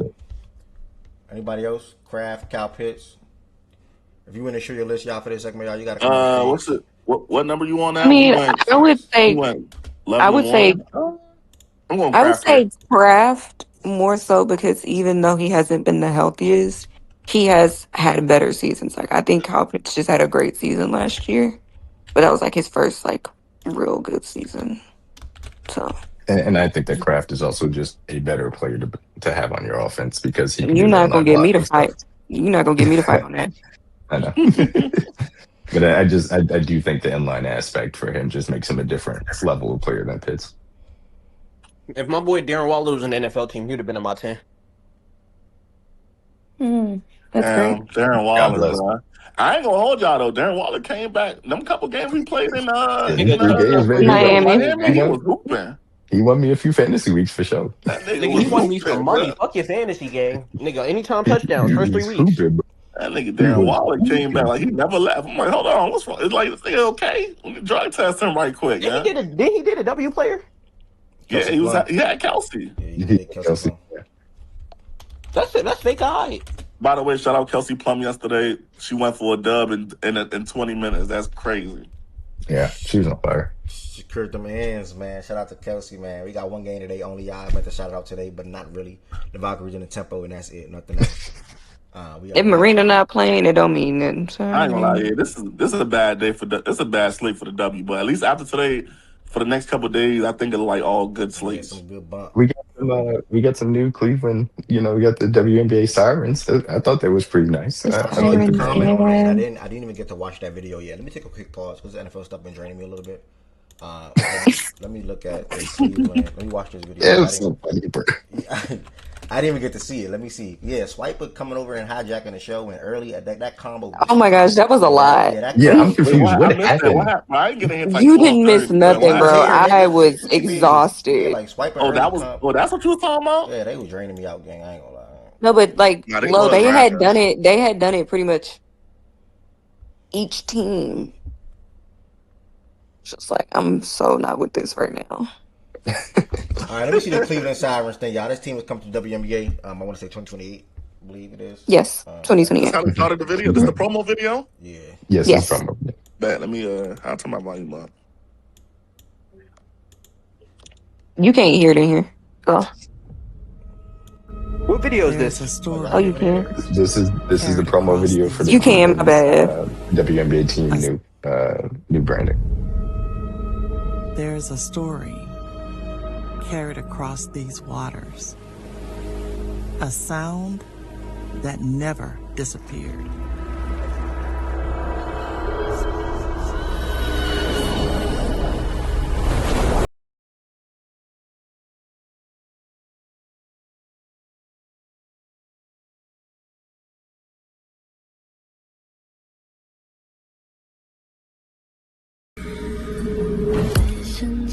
To be smaller, softer, seen but never heard.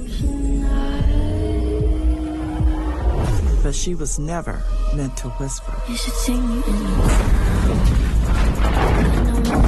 She is the force Cleveland has been waiting for. We are the Cleveland Sirens.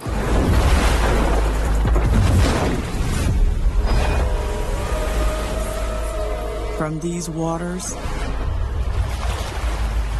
a powerful new voice rises. You should see me in the crowd. Forged on our shores, rooted in the past, built for what's next. This is her story. This is her voice. And the world is listening. Hear the call.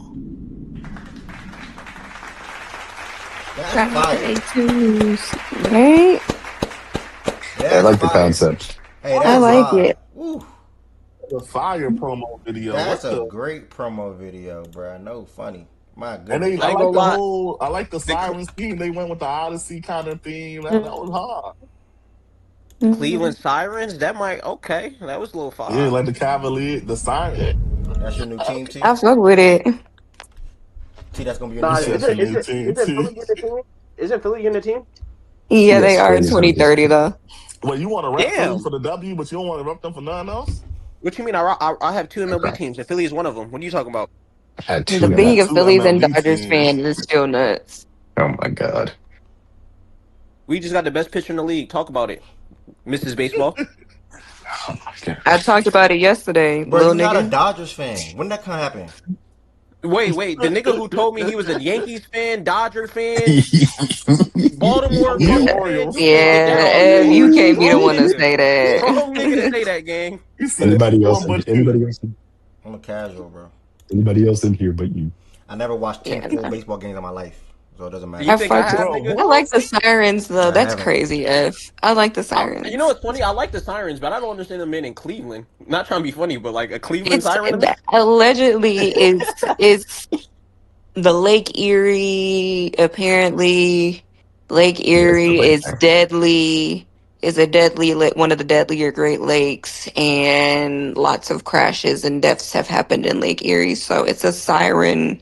They're saying they were lured by a siren's call. Siren. Oh, that's hard. Cleveland sirens. Hear the That's call. hard. I could already see the little promo nights. They're gonna have little siren nights. They're gonna probably have a actual siren they sound after a win. Okay, I see the okay. You should. Are y'all comfortable? Oh. Are y'all comfortable putting Pitts behind Kraft or somebody else? Yeah, no, that's fine. Yeah, I'm fine. I'm fine Even though the nigga only did it 2 seasons out of his NFL career, I'm fine with it. Talking we about Kyle looking Pitts, by the way. We now looking at names like Kelsey, Fanning, I would have Laporta over Pitts. Laporta over Pitts.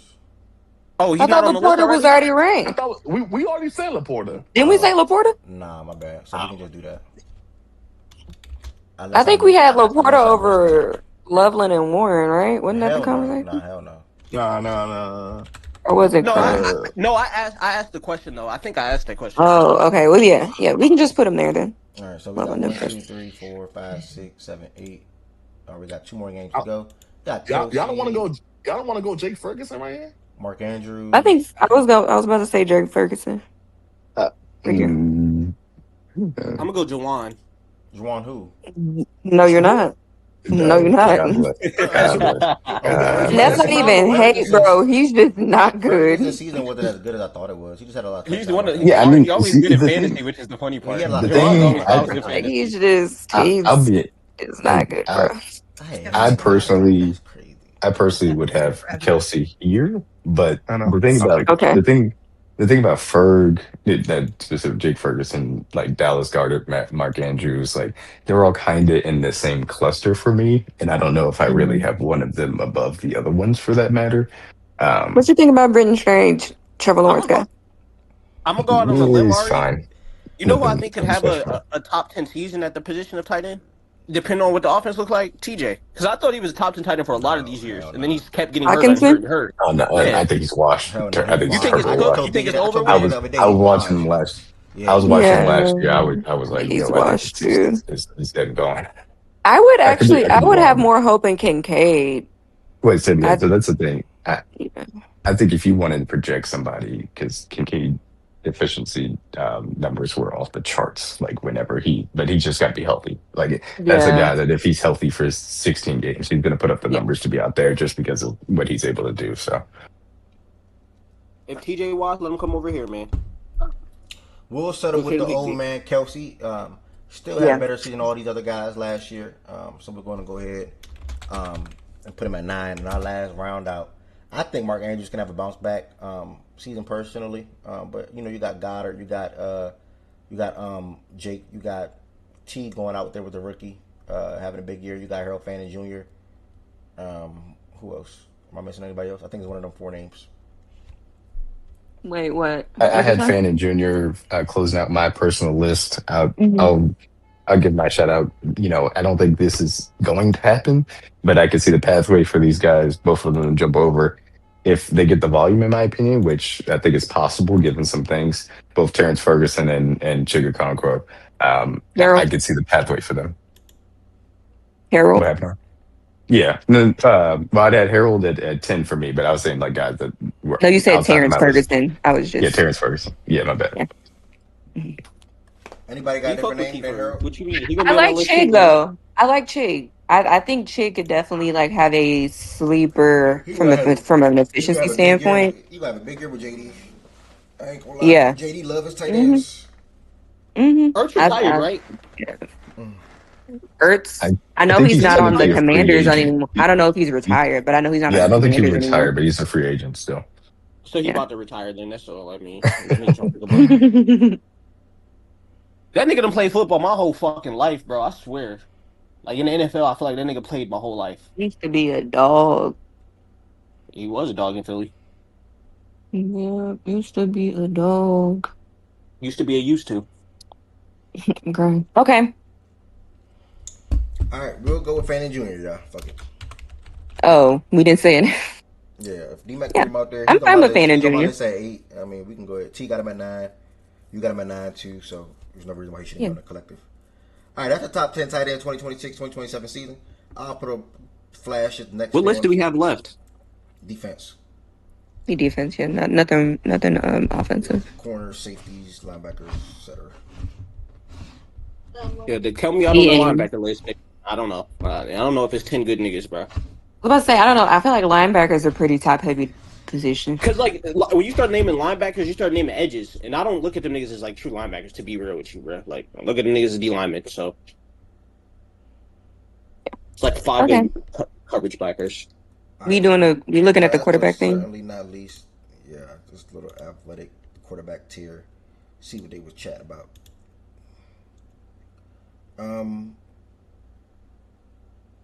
Okay, so cool. How 50s? You can click the link in the replies. Would it show this right here? Ain't this what I'm looking at? Ain't this what I want to see? Yeah, I mean it just has a breakdown of what each tier means and what the why each quarterback was where they are, but you ain't got to if you don't want to.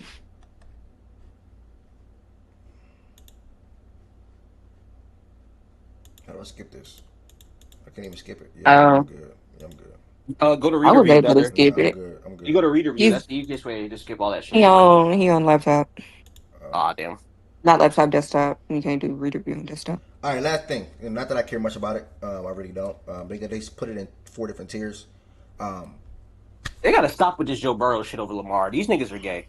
Yo, that's wild, bro. My fault, bro. My fault. Good, bro. But yeah, Mahomes, Allen, Stafford, Burrow, the top 4 in their own tier.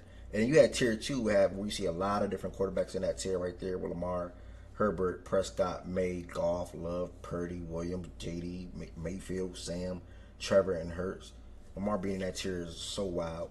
It's fucking nuts. Yeah, you got. Would you guys look at a quick that is description of the disrespectful. tiers? Or I tried, but I can't see it.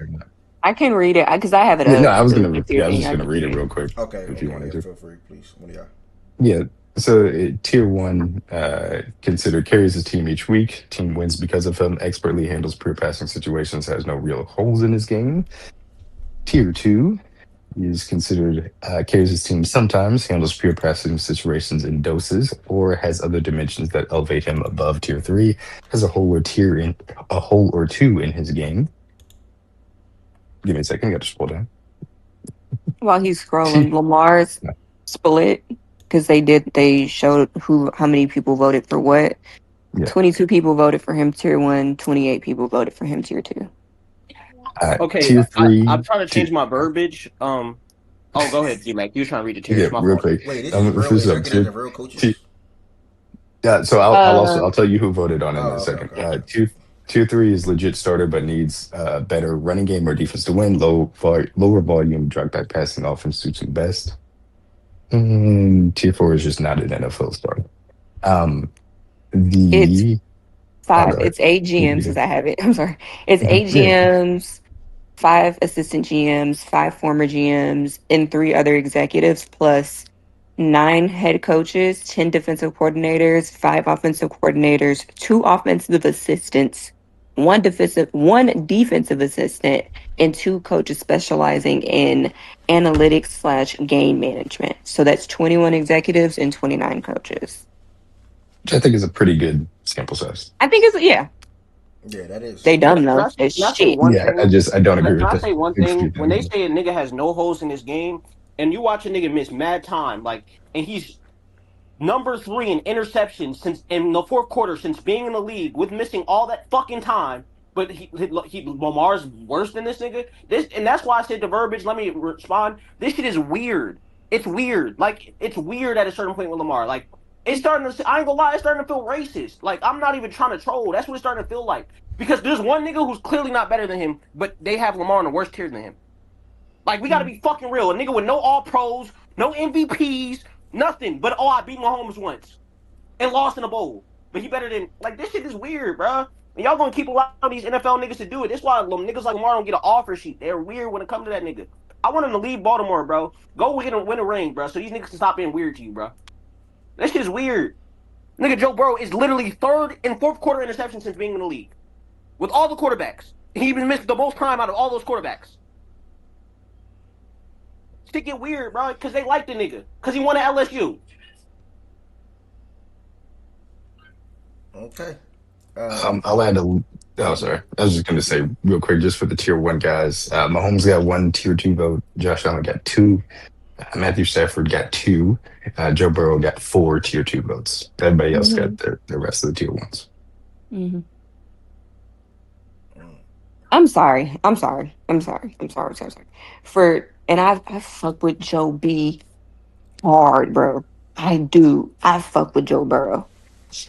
For the discrepancy in tier 2 votes between him and Lamar, him 4 and Lamar 28, Yeah, that's crazy. that shit makes not a fucking lick of sense to me.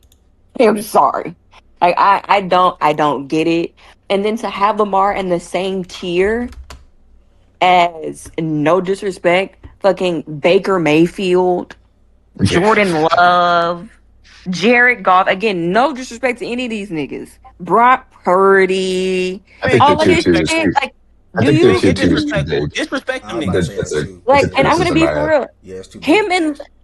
Him and Justin Herbert had the same amount of tier 2 votes. What the fuck are we doing? What the The actual fuck are we doing? What are we looking at? in addition to the tier two just being too large, I think the I don't understand the knock that Lamar is getting I read it. in It the sounds dumb as shit. in the hindsight of just kind of last year. Because again, I understand he was hurt. I understand it was a little bit of a down year. You look at what he was doing and what Josh Allen was doing, it ain't that much of a difference. And again, I continue to harp on this. James Cook was the guy that was leading that Bills offense for the majority of last year. So to punish him for last year, when even in recent history, Lamar's 2 years previous to that were better than Josh Allen's 2 years previous to that. I don't understand it. If you want to say that you want to put it on the playoffs, cool.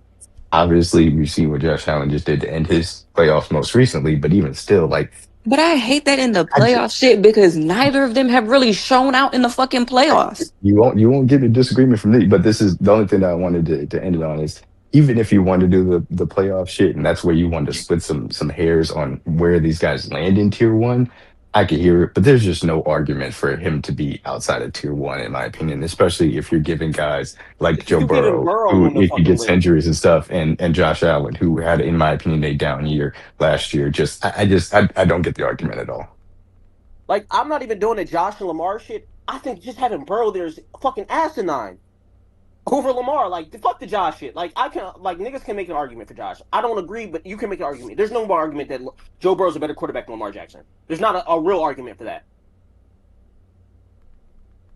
There isn't. None of it makes sense. Like, let me not say I'm trying not to call it racist, but like I'm reading what they said, and literally it says Jackson made his tier 1 debut last year, but slipped back into tier 2 after failing to threaten defenses as much with his legs. Hold that thought, right? And then we go to Josh Allen, and they talk about how his on the ground running talent is as similar and as scary as his arm talent. What? Like, what?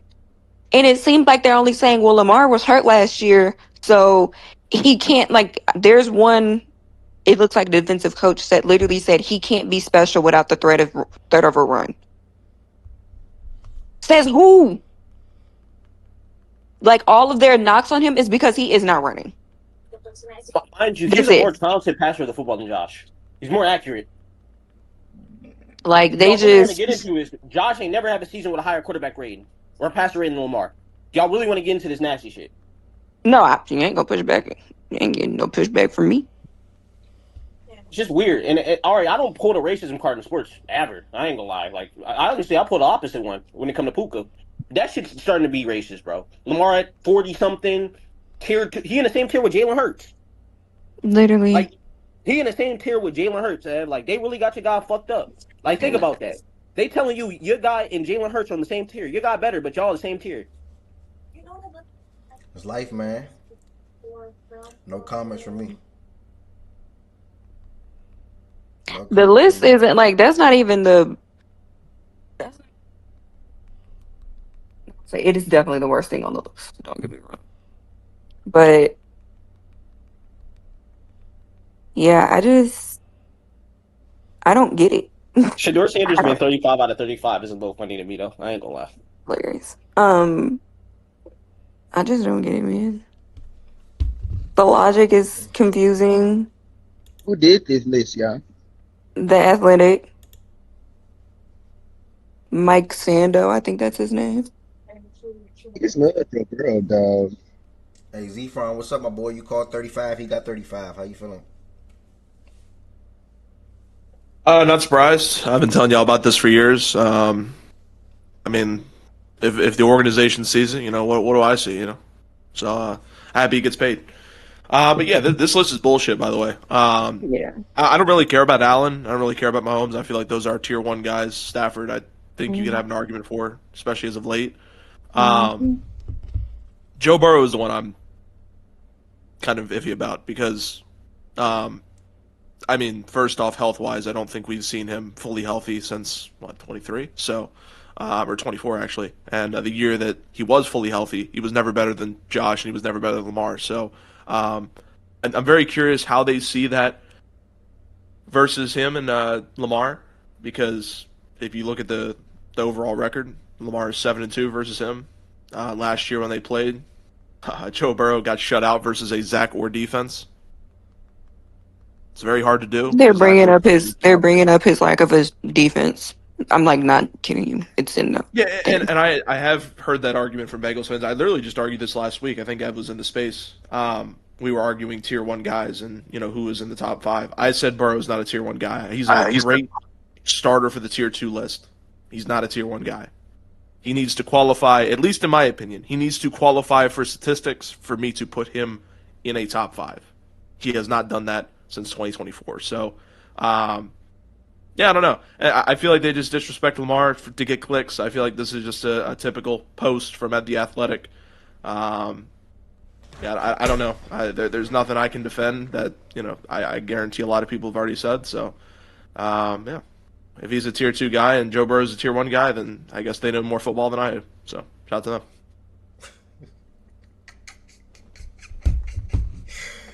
I'll also say this. I believe because Mike Sander was taking a little bit of. He's the guy that like takes the votes and stuff. He was saying a little bit of the questions on Twitter. He kind of said that he heard a lot from guys that they trust Joe Burrow's ability to age due to they don't feel like he's as reliant on his legs as Lamar Jackson. And like, but how can you say that when he's been hurt more than Lamar? Yeah, and that's Like, that's the so thing. you're telling me that he gets hurt, and again, I fuck with Joe Burrow crazy. Like, I love Joe Burrow, but to tell me to use that as your reasoning, not Mike Sando, but for those people, whoever the fuck he was talking to use that as your reasoning. So what you're telling me is that a nigga that does not run, that actually does not put his body on the line like that, is still being hurt more than two quarterbacks, including Josh Allen in this, than two quarterbacks who actually fucking run the ball? That the dude that is actually putting himself in more positions to possibly get hurt, gets to get hurt, is injured less than the nigga that stands in the fucking pocket most of the game? And so that I makes was you gonna, feel like he's more reliable? The fuck out of here, bro. I was gonna say that I felt like on a straightforward logic level, I don't think that argument holds up for the reasons that Ari's talked about. The fact that Burrow still gets hurt. I think that there is an inherent bias that is when people watch these two quarterbacks, they do not give enough credence to how good Lamar Jackson is from the pocket. And that has unfortunately been a thing that has happened since he was running a pro style offense his entire college career at Louisville.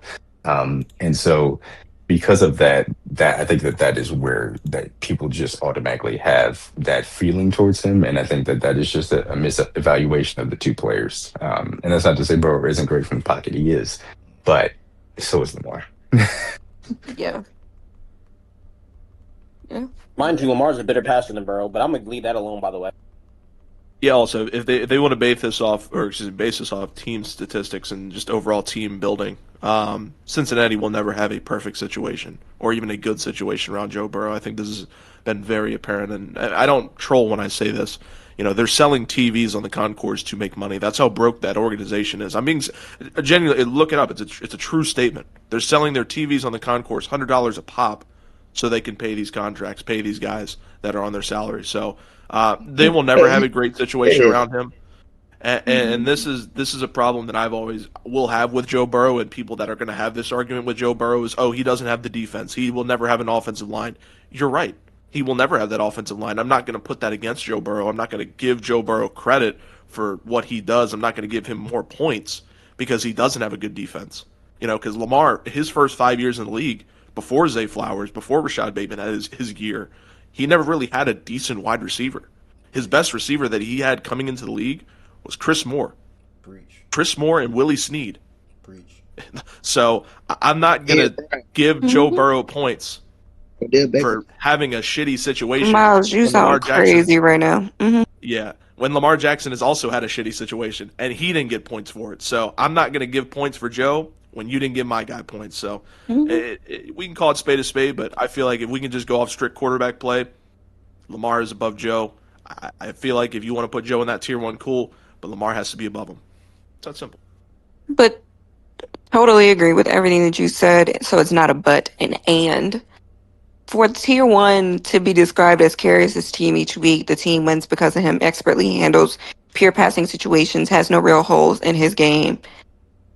To say that and then not, just by that alone, fuck everything else. Just by that alone, to look at those descriptors and to say that Lamar does not carry his team each week, to say that Lamar is not the reason why the Ravens win, to say that Lamar, I mean, people will probably debate, expertly handles pure passing situations. I think Lamar has grown a hell of a fucking lot and to become a really, really, really, really great passer. To say that he has more than that he has a ton of holes or more holes in his game than any of the other 4 quarterbacks, it's fucking nuts in my mind. And to say that he carries his team sometimes, and I don't get it. I can't prove this. I think what's happening is I just got back. I think what's happening is the only thing I can think of is the playoff shit. And granted, Joe's getting a lot of love for one playoff run, so I'm saying that, and I think that is a little bit what's happening. But I think on the flip side to it, I feel like if Lamar had like legit one run like Joe, this wouldn't even be a conversation. But I feel like that one run I agree skews with a you. lot of how this gets talked about. So I feel like that's what's happening here. Because week to week, I don't think these GMs are that aloof. I really don't. I think I it's was going to I agree ask with you. Jordan if that's the case, and I actually do think that's a part of it. Then how does Josh just stamped in the tier when we just watched that terrible playoff performance he just had? Like because his that we highs haven't seen Joe in a because his playoff game for 3 years. So because the highs respectfully to Lamar is just incomparable. Yeah. I mean, all respect to the like Josh highs, nigga. Them And shits I ain't think it's been I think his it's highs in gas. a cool minute. Like it's only wild card highs. Like all respect. It's gas. It's gas. I'm agree. It's gas. But I just think that's what plays a part because I can't think of anything else. Like there's nothing else. That's the only thing you can point to. That's the only. That's literally the only thing. Maybe because he black with dreads and shit like that. Man, I personally think that's a part of this. If you want me to be real, when they say he can't pass and a bunch of these things, when he's clearly improved as a passer, I do think it goes back to one being a black ass quarterback. The thing right quick. I know we like criticize Josh and everything, like, but we act like he didn't do anything in that Denver game. he did do things, but he also took them out of the But game. he he did both good and shit things at the Yeah, same that's time. what I'm saying. And then like we can make the same argument for Lamar in the Buffalo game. Like he did good and bad as well. And that's why I don't. That's why even though they're gassing it and they're wrong, I don't feel bad because I put that burden on Lamar to show up for one playoff run. Can I get 1 year? Can I get 1 year when I get two very good Lamar games? I mean, to be fair, the Chiefs year, I thought he had a good playoffs outside of that Chiefs game. Like, I thought he played phenomenal in the Texans game. Like, that was just me personally. Like, well, I thought he won the Titans game for them the year after they lost him into 1 seed as well. It does not just say Lamar doesn't have good performances. Yeah. One thing I will say, I think Woods is right because Burrow has put together that run because we've seen Josh Allen have the highs that Lamar hasn't quite gotten to. That's there's a perception that is understandable. You guys will not convince me that. It's wrong. No, he wasn't. No, he wasn't. He wasn't. It was the defense was better than Burrow. It was the defense. But that goes to why I think this shit is wild. If he was super elite, I'll be with y'all. Like we're all agreeing. We're agreeing. There's no not with us. We all agree. Agreeing with as far as that is concerned. We're just kind of talking through the logic. The one thing that I will say, y'all will not convince me that what Josh Allen did last season was a little bit good, a little bit bad. That was ass. You cannot turn the ball over 4 times. I don't care how good you are on the other drives. You cannot turn the ball over 4 times. Oh, I know. I believe he lost him. I think he lost him that game. I said this, I think, during the game. I said if this was Lamar, God only knows what the conversation would have been if he had a game like that. Because that's also like Josh may have had in people's minds better games, better playoff performances than Lamar. Lamar's never had that shit. That was terrible. That was not a good game. Even though he did some Josh ass shit to, wow people and oh my gosh.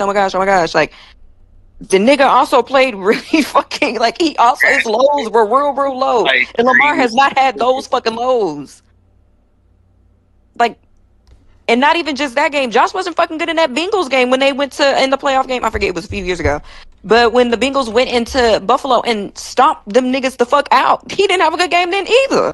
I think the thing is though, I think the quarterbacks in these tiers, I think they get more credit for the highs than they do dings for the lows. Because I mean, A-Raj has some crazy lows. Peyton has some bad lows. Tom has a couple bad. Like these top guys got some shit. You saying playoff? You talking about playoff highs? Yeah. Lows. Like they got some bad shit on their resume over the years. No, but I'm thinking about your highs. You said they get more credit for the highs than the lows. Yeah. And I just don't think Lamar, compared to the other two, has the high. Like all I ever hear about is that Titans game. That's literally all I ever hear about. No troll Woods. That Texans game with Lamar might be better than any Joe Burrow playoff game. And I'm not trolling, by the way. Like I'm like you might think I'm trolling. I'm not trolling. Like that Texans game might be better than any Joe Burrow game in the playoffs. But Joe Burrow won some games to get to the Super Bowl. He wasn't no fucking elite quarterback during that run. That's why this shit's starting to piss me the fuck off, bro.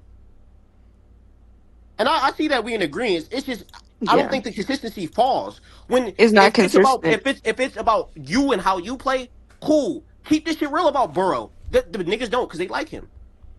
I didn't make up a stat with him being third in interceptions in the fourth quarter since he's been in the league. With all them games he missed. But he winning the team games every week. Fuck out of my face with that. Niggas love to bring up that what was it 49, 48, 50 season? I went through 4 or 5 games. His defense gave him times to win, multiple times in the fourth quarter. 3-and-out pick. But he can't do no wrong. I knew this shit was weird, bro. Like y'all like him because of what he did at LSU with 2 of the best NFL receivers we have right now.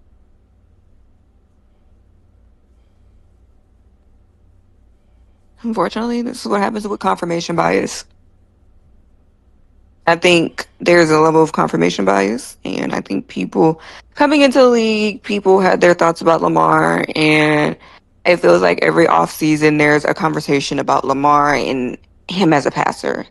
And can he do the quarterback things?